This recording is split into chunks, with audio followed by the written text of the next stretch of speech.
What's going on, guys? So today I have something to discuss. These are my top 5 modifications, must-do modifications for your Duramax if you're going performance-wise. I'm gonna go from number 5 to number 1. Number 1 being definitely need, first thing to buy. Number 5 being can wait. One of the last things that is needed, in quotes. So to start off the list, number 5, cold air intake. Everybody wants a cold air intake. That's one of the first few things that you do to your truck, car, anything you modify. Hell, it could even be your lawnmower. Cold air intake is always one of the first things people do. People go out and get. The reason I put it at number 5 is because your intake that comes stock on the Duramax, this is dyno proven, is good for 500 rear wheel horsepower. Yes, it makes your turbo sound a little bit better. Yes, you'll get better filtration, you'll have more air, but the stock intake is good for 500 at the rear wheels. So number 4 is tuning. Tuning is a big question, kind of big statement. We're talking box tuner versus custom tuning, Edge, PPE, just name a few box tuners that are decent for a Duramax. And then you have custom tuning, which on a Duramax everybody knows EFI Live for the 01 to 2010s, and then for the 11 and up to the 2016 LMLs, because the L5Ps haven't had tuning available yet, is the Easy Link and EFI Live. But for 01 to 2010, EFI Live custom tuning is going to be your best tuning on the market. Yes, you'll pay $600, $700, sometimes even $800 for EFI Live. You get 5 custom tunes, and they're tuned directly for your vehicle and what modifications you have done to your vehicle at that moment.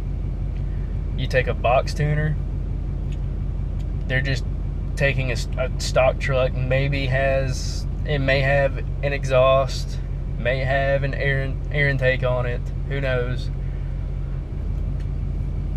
and they're running it on a dyno and just putting out horsepower, saying yes, this works, this is nice, we'll stay with this, or something.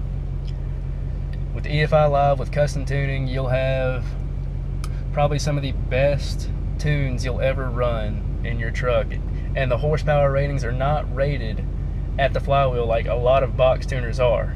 Like on an Edge, if it says a plus 100 horsepower and plus who knows how much torque, those ratings are going to be rated at the flywheel, not at the rear wheels, which ties into my number 4, exhaust, or my number 3, excuse me, exhaust. Another one that gets asked a lot, 4-inch versus 5-inch, which one's better, yada yada yada. 4-inch exhaust is good, from what I've heard. 4-inch exhaust is good for up to I think 800 horsepower. After that is when you really want to get into a 5-inch. A lot of people, when they put an exhaust on their trucks, will either run a 4-inch or a 5-inch. 4-inch is what they say, 4-inch for performance, 5-inch for sound. 5-inch is going to give you a lot deeper, like throatier exhaust note, versus a 4-inch is going to be a little bit more turbo note with it, but it's still going to give you that throaty exhaust sound that you're looking for. Another thing that ties into exhaust is muffler versus no muffler. That's pretty much your choice. What your what your county prefers you to do, especially if you get pulled over a lot for noise ordinance and all that. If you're running a straight pipe and you get pulled over more than 3 times, I would say just put a muffler on it. Just go on ahead and do it. Exhaust also for your Duramax, downpipes. I was not a big fan of the crushed downpipe sound that, as everybody says, 2 cats fighting in a blender or a pissed off hairdryer. I did not like that sound. Some people do. Some people don't mind it. So what I did is I got a 3-inch MBRP downpipe, which is a full 3 inches. There's no crush on it. It's completely tubular 3-inch pipe all the way from the turbo down to your front pipe on your exhaust. Which leads into the number 2 thing, EGR Delete or an EGR blocker plate. Currently I have an EGR blocker plate, and it's hasn't messed up anything, hasn't done anything wrong. It works perfect, and it costs maybe 15 bucks. Now the difference between blocker plate versus delete: blocker plate, as it sounds, straightforward from your passenger side up pipe. There's a riser pipe that goes to your EGR cooler, and there's a plate that sits in between that pipe and the cooler itself. Put that plate in there. It's a little drop-in plate. Put it in there, tighten everything back up. The exhaust does not go into that cooler anymore. Now the delete, of course, is just exactly what it sounds like, an EGR delete. That's complete removal of the EGR. There's multiple kits out there ranging from $250 all the way up to $600, $700, $800 for an EGR delete. It's your money. You choose what you want to do. A lot of great companies. If you want to go on the cheaper side of things, don't want to spend a whole lot of money on an EGR delete, maybe the Sinister EGR delete is right for you. A nice mid-range price, I would say about $500 for the SDP kit. $500 to $550-ish. You get a passenger side up pipe, an LB7 up pipe. You get brand new intake tube that ties into your factory Y bridge. Now the kits that cost over $500 are going to give you a brand new Y bridge, an intake tube, an up pipe, and it's still going to route your coolant back to your radiator.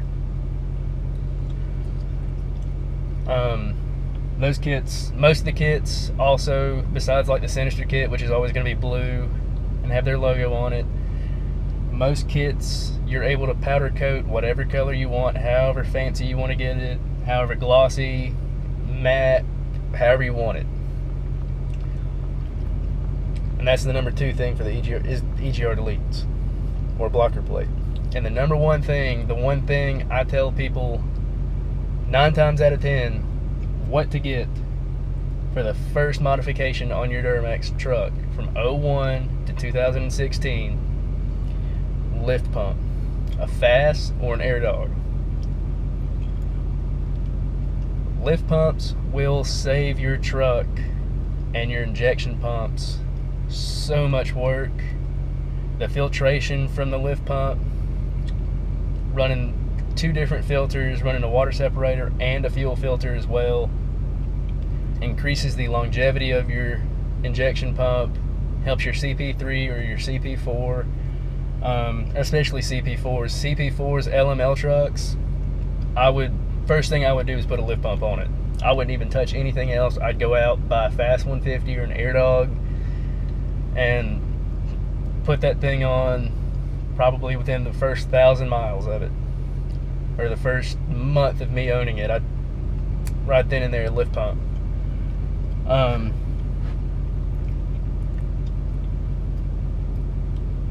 Lift pumps are going to be your best friend on a Duramax, and that's why I chose it as my number one part, my number one modification, my must-have modification for your Duramax. For your first thing to put on your truck is a lift pump. These trucks do not come factory with one. The factory fuel housing is known for leaking, very prone to leak. The O-rings inside of it get real brittle over time, especially if water gets into the system. The water and fuel light doesn't even work. The sensor right there does not work. I've had my filter housing off for 2.5 years now, almost 3 years, and never had the light come on once, saying that the sensor was not there or anything. So lift pump is my number one first modification you should always do to your truck. Hope you guys enjoyed this video. If you did, please leave a like. If you're stopping in for the first time, please subscribe. Thank you, and we'll see you later.